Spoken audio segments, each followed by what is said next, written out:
What's up, everybody? Monday, November 9th. We're sitting down here in South Florida. You may have been like myself, sitting through a deluge of rain for the last couple of days. We went out to the Boca Beach and looked at some 15 to 20 foot waves. Amazing. Just amazing. I mean, you couldn't even face the ocean because it was just so much wind and rain, and it was pretty awesome to be out there. So I hope you guys have all had a great weekend. Back here to get back into the grind, checking all my numbers, making sure everything's working. It looks like everything's fine. So, big question for you. Big question. Did you vote? And if you did vote, did the guy that you voted for win? That's a trick question. That's a real trick question. If you've been paying along, then you know there's no answer to that question. Some people think that they know who won.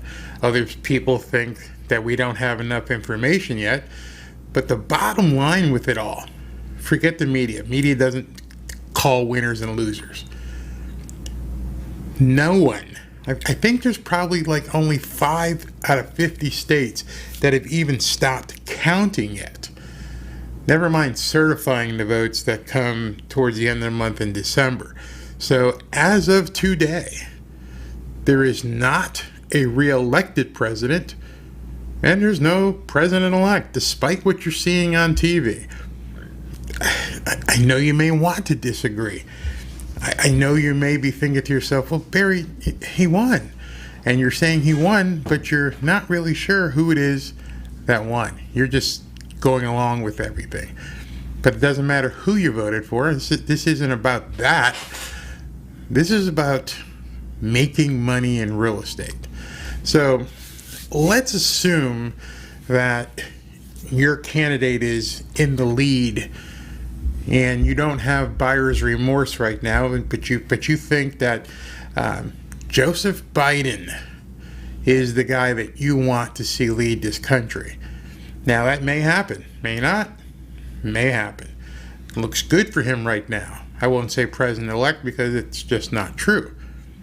But it may indeed turn out that he is the next president of the United States. So what does that have to do with real estate? Well, quite a bit.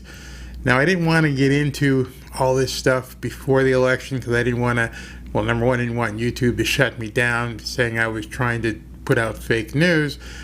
But there are a bunch of stuff that you have to understand. If we're assuming that Joe Biden is the winner, what's coming? And don't take my word for it. This is going to be a show where I talk about everything that he says, everything that he has published, his plan for the housing market. And if some people had read what he had posted before they voted, things might be a little bit different. But, you know, the orange man bad, got to get rid of the orange man. Got to do what you got to do. And so now we're in a situation where we don't know exactly what is going to happen. We're hoping that we know, but we really don't know.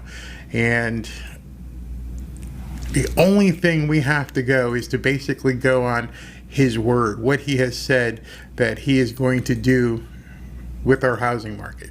That's it. That's all we have to deal. So this morning, when I put up my promo picture, I put up, you know, real estate investing in a Joe Biden administration. And I caught some flack from people like, you know, what do you mean? How is it going to be different? Wake up, people. This has been known for quite some time. I've been talking about it kind of for the last month or so and letting you know the different things I'm doing, how I'm hedging my bets, and where I'm going with this. And if you're a real estate investor, put your political ideology to the side. The only ideology you need to have when real estate is an investment for you is that capitalist ideology where you learn to preserve and promulgate wealth on an ongoing basis. So if you're not here to find out some information on how to promulgate wealth and preserve the wealth that you have, go ahead and click off now. This isn't going to be a show about, hey, Joe Biden's great, or hey, Donald Trump's great. This is about being ready for what's coming. So before I get into the Biden plan, you have to understand there's one thing I've been talking about for a couple months now, and that's the CDC moratorium on foreclosures and evictions. That expires on December 31st. Now, what doesn't matter which presidential candidate that you voted for, December 31st happens before either one of them would be re-inaugurated or inaugurated. December 31st is almost a month before that. So what do you think is going to happen? And when I say that, I'm being facetious, because if you're in real estate investing, you're not someone who wants to sit and wait. You're not basically rolling the dice and hoping for the best. You better be planning for the worst, and then if the worst happens, you're ready. So let's assume that the thing expires, and then Biden comes in and he does his thing and maybe puts or extends a moratorium, or if Trump decides on December 31st he's going to extend it for another month because, not knowing what the transition is going to be like. I'm going to tell you right now, I can't say the word guarantee, but I'm almost this close from guaranteeing you that CDC moratorium is extended to at least January 31st. It's the one thing that neither Biden or Trump want to worry about right now. There's way too much stuff to be worried about. So it's going to be very easy just to slide that off and say, we'll deal with that later. Let's deal with some other shit that we got to deal with right now. So let's assume, and we have good credence in believing that nothing's going to get acted upon on December 31st. Just not going to happen. There's way too much going on. It's probably way down on the list of things for the current president to do, and it's not way high on the list for the incoming president if it's Biden. We already know it because he's talked about what he's going to do his first 100 days and what he's going to do with different things. And I didn't see, go ahead and email me, post it, I didn't see anything about evictions yet. I didn't see anything about foreclosure moratoriums yet. So the easiest thing to do would be for Trump to extend it, and if he's reelected, deal with it afterwards. And if Biden steps in, he can deal with it after the inauguration. That's just my feeling. I'm making my plans accordingly, and I think you should too. So let's dig in to the Joe Biden, plan for real estate and what he's planning on doing. I think you're going to be really interested, and we'll talk about that right when we get back, right away. Your source for profit. Hear what you need to know to succeed in today's real estate market.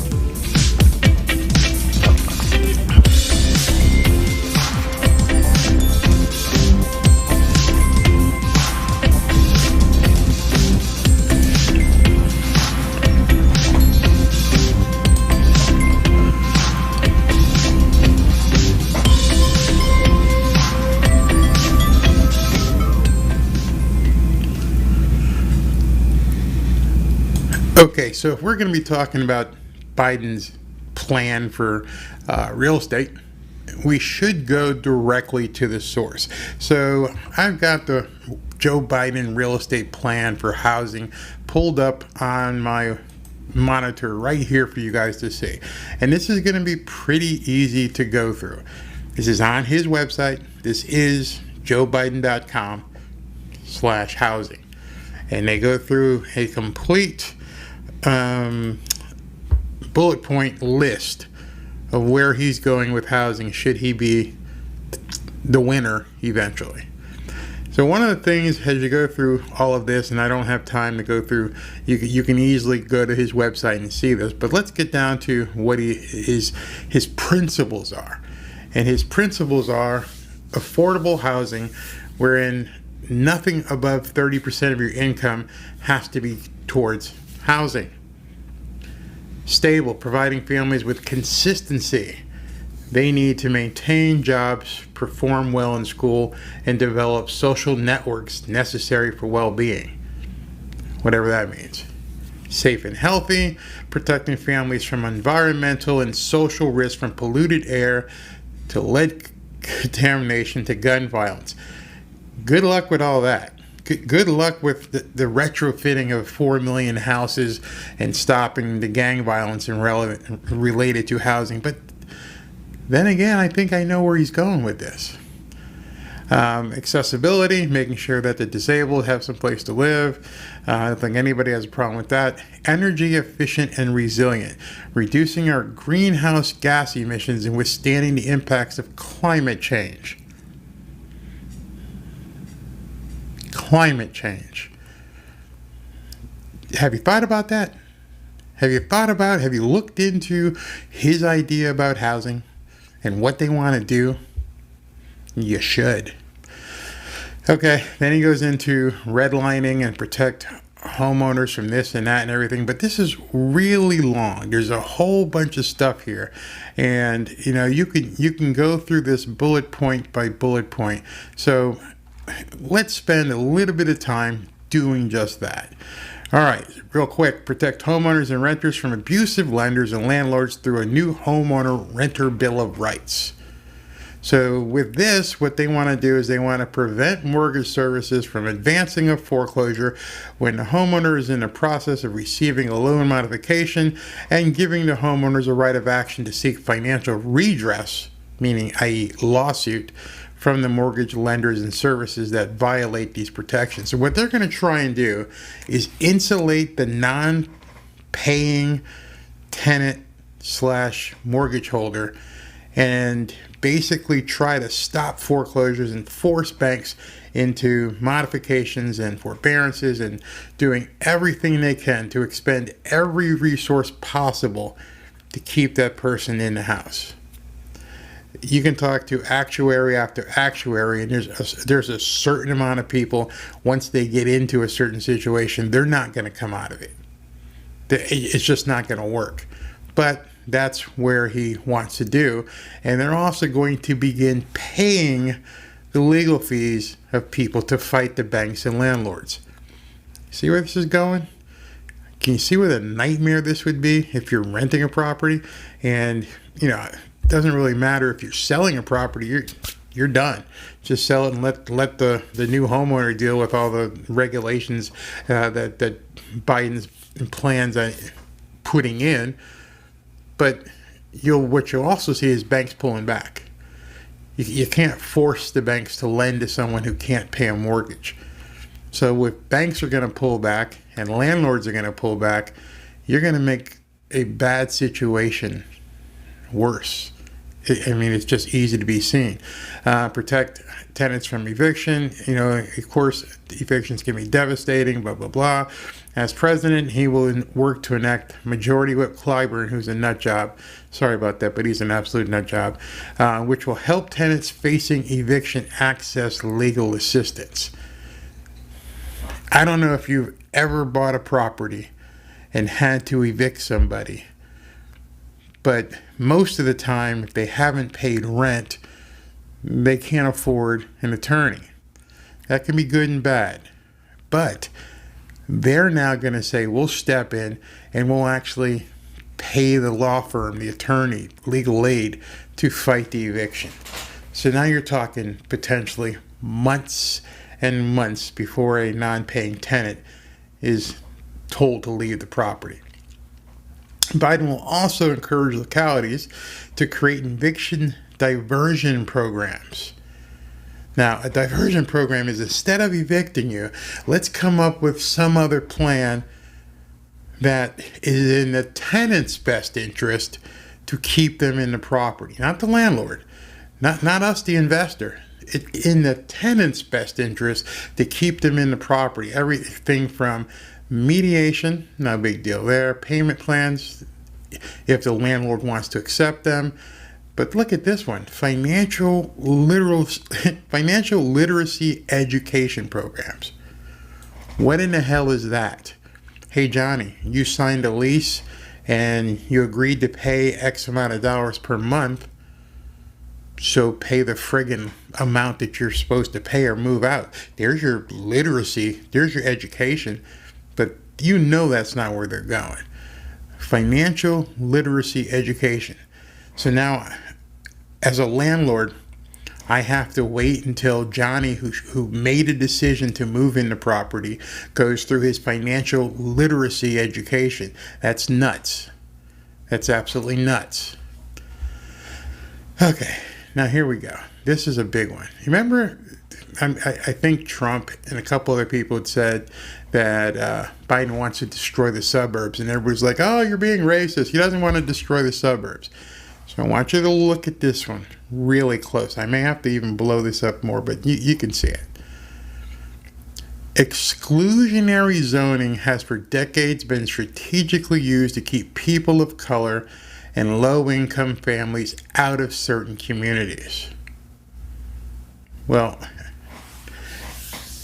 when you work and you make money and you choose to live someplace, the only requirement is that you're able to afford to live there. There are places I would love to live that I can't afford. And I'm sure there's people who would love to live where I live but can't afford it. That's just the nature of it.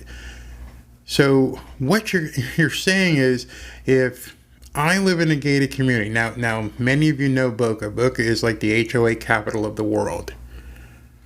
And what they're saying is HOAs who have all these regulations and rules, and the condo commandos who, run the halls of the high rises on A1A. Hey guys, you're not letting enough low income people in here. You're keeping people of color out of here. People are like, what do you mean?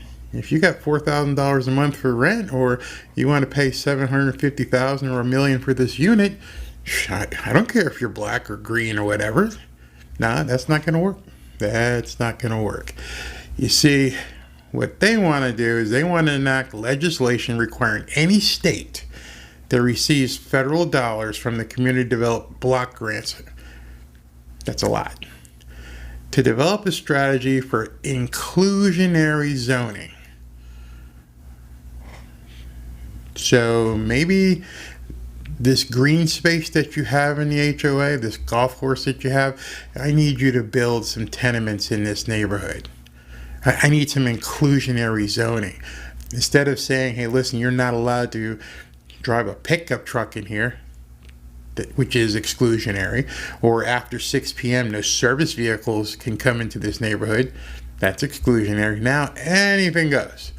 And we want a certain amount of these people who don't have to pay more than 30% of their income to live in this neighborhood. How do you like that? Did you know this? Did you ever look it up? It's right here in black and white. And it says Biden will also invest $300 million in local housing policy grants to give states and localities the technical assistance and planning support they need to eliminate exclusionary zoning policies and other local regulations, HOA, that contribute to the sprawl. Chew on that. Oh no, you guys are making everything up. He doesn't want to take away your suburb living. It's right there. It's been there the entire time. Anybody could have looked this up. He didn't even hide it. So what are you going to do when they start coming into, when I say they, let me just back up. When I say they, what I mean by they, it's not black. I'm black. Maybe a little tan. I don't mean black. I don't mean Hispanic. I don't mean whatever. What I mean is people who are not qualified to live in a neighborhood. There was a condo I looked at that was for sale, and I was looking to see if I could flip it, and the condo was worth $2.7 million on A1A, and it had its own elevator. It was friggin' amazing. And I'm like, man, I'd love to live here. I'd love to be able to come in here and just take down this house and overlook the ocean and look at the fish and birds every day. But I couldn't afford it. I can't. They didn't exclude me, and I didn't even apply, but they didn't exclude me because I was black. I didn't have the ducats. They don't care if I was, wearing a turban or an Indian or Native American headdress. I had to correct myself there. They don't care. What they do care is, do you have the money? Do you have the ability to pay to live here? I'm not excluding you because you're black. I'm not excluding you because you're Jewish. I'm not excluding you because you have dreadlocks. The exclusion is based upon how much money you can afford to pay. Now, there are tons of celebrities and there's tons of professional athletes who are prime examples of being able to afford, especially down here in South Florida, to live like kings and queens. Nobody cares that they're black, Hispanic. They look at their bank account. What they're doing right now is trying to tell you, don't look at the bank account. Don't put these people in a bad situation. You're excluding them. That, my friends, right there is the end of the suburbs as you know it.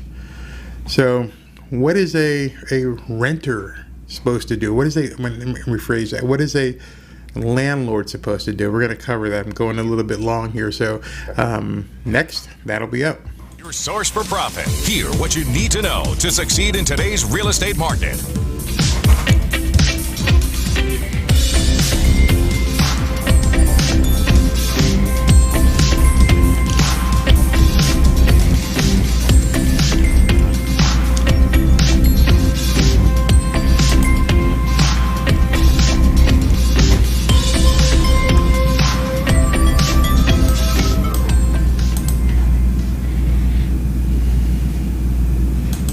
So is there any good news with the Biden housing plan?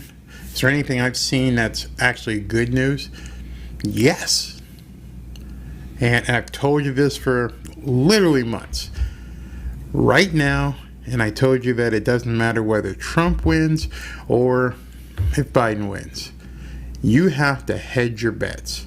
You have to make sure you know what's going to work, what kind of money you can make, and you better know what's going on right now and don't get stuck without a chair if the music stops. That music right now, to me, I'm going to have to put a disclaimer on the screen, right now is Section 8 housing. If I'm going to buy a property and I intend on renting it out, not flipping it, if I'm talking about renting a property or buying a property to hold, you can bet your bottom dollar it's going to be a Section 8 housing. I told you months ago Trump would never do away with it, and I said if Biden gets in, he's probably going to amplify it. That, my friends, is the answer for housing if Biden is the eventual president. Buy as much multifamily stuff as you can. Be ready to open that up and do away with any exclusionary things you may have, any clauses you have in your lease. Make sure the property is safe. And that's going to make you a ton of money. Here, let's take a look at this. This is one of the programs that Biden is looking to put in place. And basically, it's the Housing Choice Voucher Entitlement Program, where basically, as it says here, the crux of Biden's housing plan is turning the Housing Choice Voucher into an entitlement. Entitlement. You know what an entitlement is? An entitlement means you have a right. We look at them as God-given, inalienable from our Creator. You know the thing. But what Biden's saying is, I'm going to give you another entitlement, and that different entitlement to him is money for housing. The Housing Choice Voucher, or HCV, is a housing and urban development program administered by public housing authorities that pays a family's rent up to a ceiling. And I've shown you the charts. That pays a family's rent. Well, actually, the government isn't paying it. We're paying it, and then they're doling it out. It's almost like money laundering. I'm going to pay some taxes. I'm going to own a Section 8 unit, and then you're going to pay me back. What a country. What a country. So if he's looking at expanding it, if he's looking at making this thing, one of his golden goose things. There it is right there. The housing authority pays a family's rent up to a ceiling, with the family's contribution capped at 30% of their income. This is the crux of Biden's housing plan. It's turning the housing choice voucher into an entitlement. That is, providing the assistance to every household that meets the requirements. Every person, every family who meets these requirements is going to get a housing voucher. So if you're into real estate investing, why wouldn't you get in that line? Hey, Mr. Biden, I've got a quadplex here. I got 4 units, and I need some of that government cheese, and you can bring in these families. So you're going to give me $1,600 a month for a 2-bedroom. I got 4 of them, so I'm going to get $6,400 a month from you every month, like clockwise, like just coming in. More money from the government. More money from the government. I've been telling you about this for months. This is my manna, they call it. Manna from heaven. This is it. This, my friends, is where the money in real estate investing is coming from if Joe Biden gets into office. I mean, right now, even with Trump, it's still the place to go. It's the place to put your bets. Because with all the other regulations that they're talking about doing, if I bought a house in Boca here and I wanted to rent it out, and that person gets in trouble in 2 or 3 months, they lose their job, they lock down the economy, nobody can afford to pay rent, and now I can't kick them out because now the government's going to fight them pay their legal bills to fight against me. And then, Johnny's going to get to go to a financial literacy program. Who knows when I'm getting my money? That's not an investment. That's a gamble. That's a gamble. So if you want right now to understand where your guaranteed money is coming from, it's time here in November to begin hedging your bets for January. If Trump gets in, you can start playing things differently and see what happens in March or April and play the game. But Biden is already telling you what's coming. If Biden is inaugurated in January, he already is showing a plan of where things are headed. You don't have to wonder. What happens if his other plan, they decide to lock down the economy again? What's going to happen with your rental? You're screwed. You better start looking at the iceberg in the water like I've been saying for months, and now we have a clear view of what's ahead. A clear view. They're going to give people, they're going to pay people, every household, almost like universal income, every household that meets the eligibility requirements, they're going to pay their rent. Every. Didn't say some, didn't say a couple, didn't say a few. Read it again. It's right there. Every household that meets the eligibility requirements is going to have their rent paid. So I'm one of those guys who looks for the opportunity in chaos.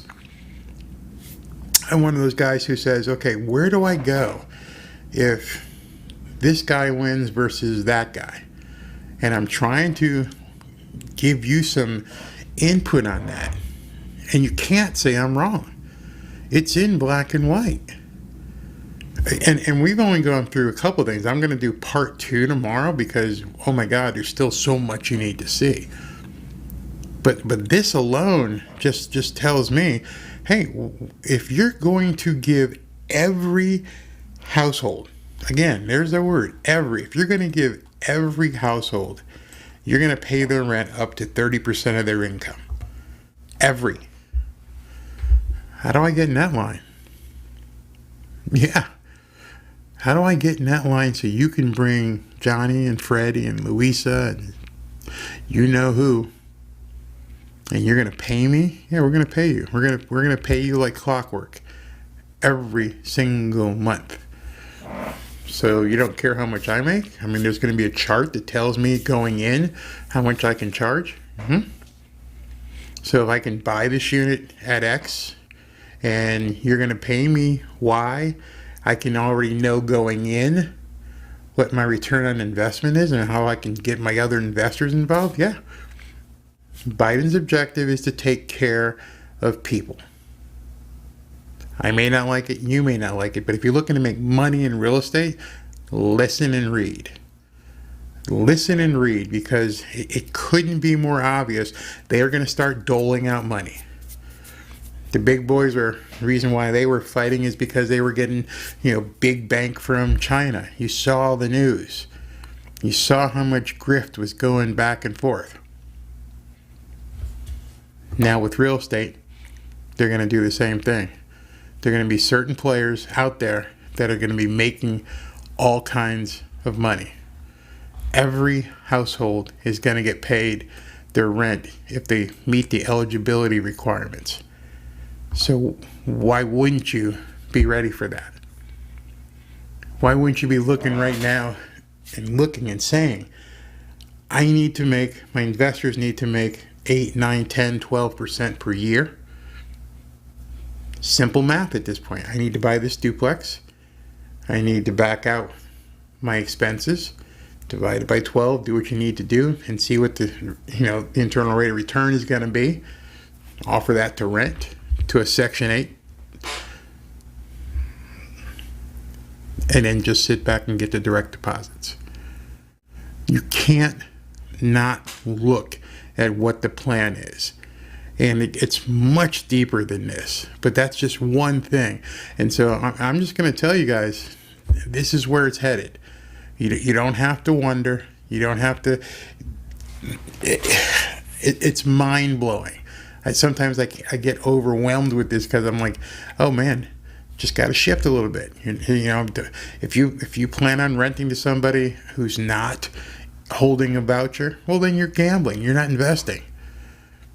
Because at any point, if that person says, hey, listen, I can't pay, you are screwed. You have to understand you are screwed at that point. It could be the best damn tenant you can find. Guy's working a great job. He's making 6 figures. He puts down first, last, and security. He moves in, and then the economy shuts down and he can't pay. And you're stuck with a tenant you can't move, with a property you're still paying your mortgage on. Whereas if you took that same money and put it into a duplex, a quad, a 12-unit building, and brought in these people with housing vouchers and let the government pay you every single month, you don't even have to chase the money down. You never have to leave your house.